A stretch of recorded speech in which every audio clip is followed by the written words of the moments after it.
ESPN made predictions for every single team's 2026 season. And I'm talking everything. They did player projections, they did projected wins, they gave grades for every unit on the Dolphins football team, as well as a win probability for every single game. Today's show is presented by Prize Picks. Make sure you subscribe because you won't find in-depth analysis of the Miami Dolphins anywhere else on YouTube. So join the channel. Let's get to 84K soon, and let's start today's show.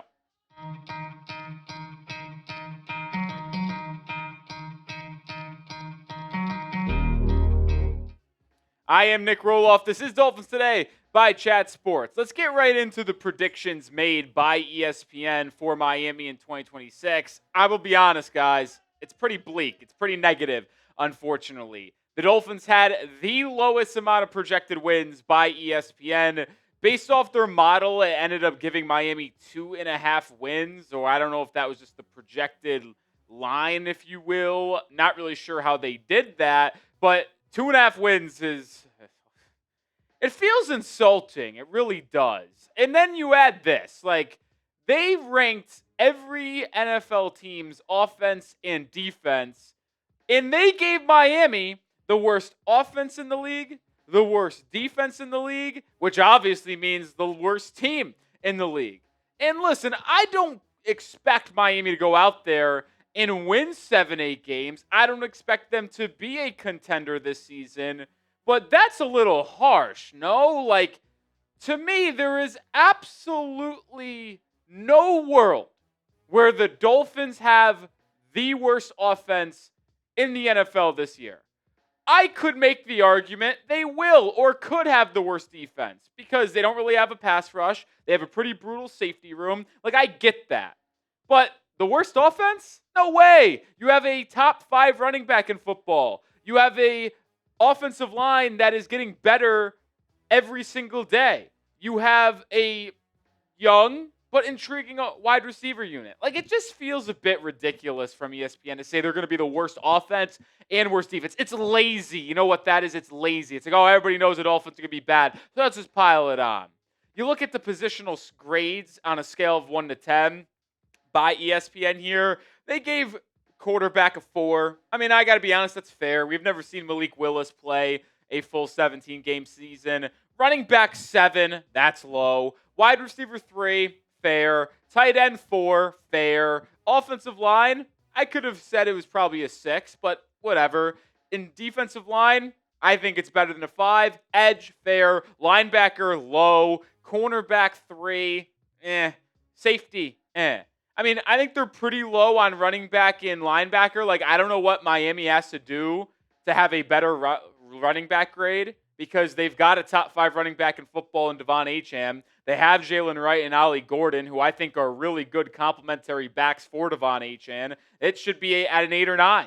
And then looking at linebacker, you have an all-pro, Jordan Brooks. You have 2 rookies that everyone in the NFL is praising. And it's only a 6. I think it's going to be the best linebacker unit in all of football. I really mean that. I just feel like it's a little low. And I think ESPN's just hating on the Miami Dolphins. I mean, I just feel like they're piling on. It's ridiculous. And I want to know what you have to say. Is ESPN hating on the Miami Dolphins? Y for yes or N for no?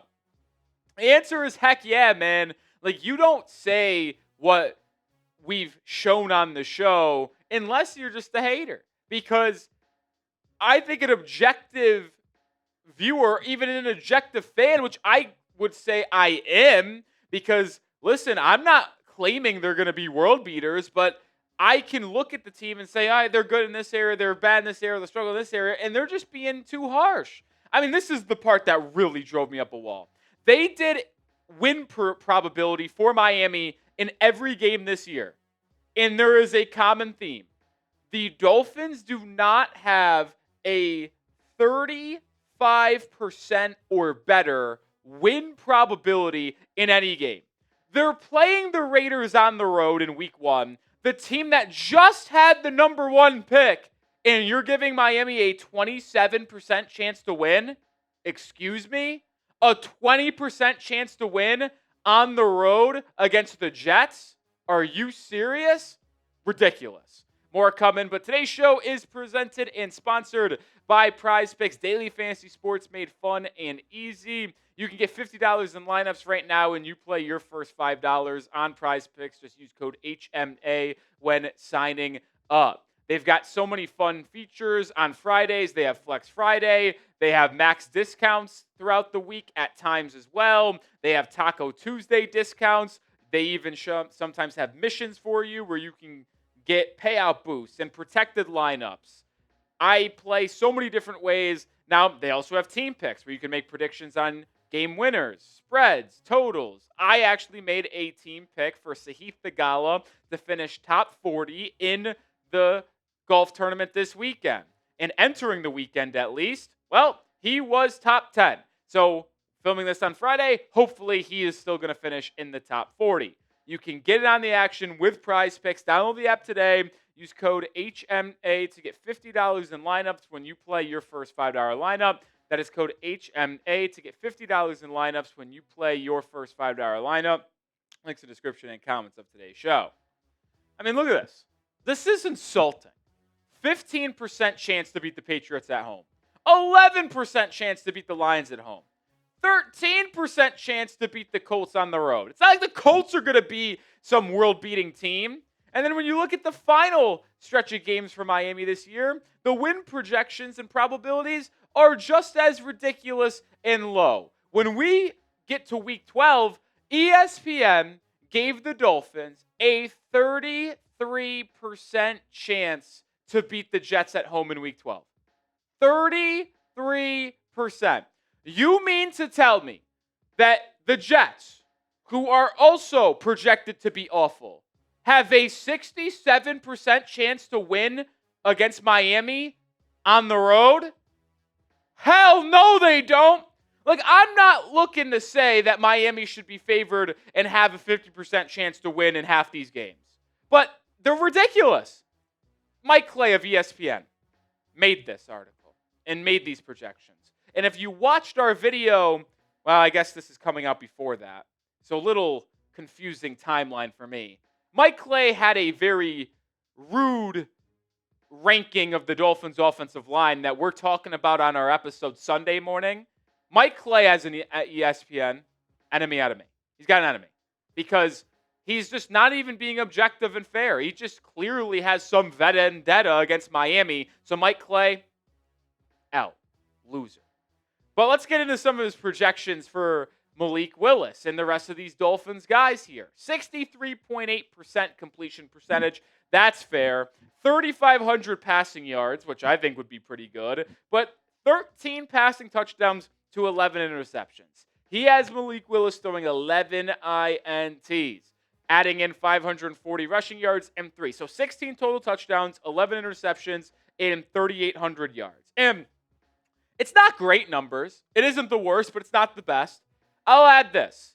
If his projections are right and we have to issue an apology a year from now because the Dolphins won 2 games and Malik Willis put up those type of numbers, well, then I'll tell you one thing, folks. There's not really a debate about it in my mind. Miami will be drafting a quarterback with the number 1 pick. 2 wins is going to be the number 1 pick. And if Willis plays like that, you're picking number 1. Because he clearly had a hand in Miami's struggles, turning the ball over a ton and not really lifting up this offense. So Arch Manning, Darian Mensah, CJ Carr, Dante Moore, doing a lot of scouting on them next year if that ultimately comes to fruition. Looking at what Devon Achan's projections were. Now, these were much more fair and likely. 1,300 rushing yards, 500 receiving yards, 5 rushing touchdowns, 3 receiving touchdowns, so 8 total touchdowns to go along with 66 receptions. That is very much like a Devon Achan year. I expect some gaudy numbers from Devon in the 2026 season. I labeled him as the biggest winner on the Dolphins roster after the NFL draft because Miami didn't address the running back position, didn't draft his replacement. They ultimately went out there. They drafted Caden Proctor. They drafted Will Kazmarek. They got bigger and more physical in the trenches. And then Devon Achan gets extended this week, and you see that this Dolphins organization is full-on committed to him in having him be the featured player on this Dolphins roster. So, yeah, I expect Devon Achane to have a big year. And if you are a fantasy football guy, I would be taking Devon Achane pretty high, despite Miami not having a lot of wins projected this year. Let's get to some rookie wide receiver projections now. It was weird. Now, I don't know why he did this. I don't know if he did this for every other team as well. But Mike Clay projected the same statistics for both Chris Bell and Caleb Douglas. 44 receptions, 582 yards, and 2 touchdowns. So, little interesting there. I'll add, if these projections came to fruition, I would be pretty cool with this. I would. Like, if Caleb Douglas had 500 plus yards and 2 tutties, that'd be pretty good.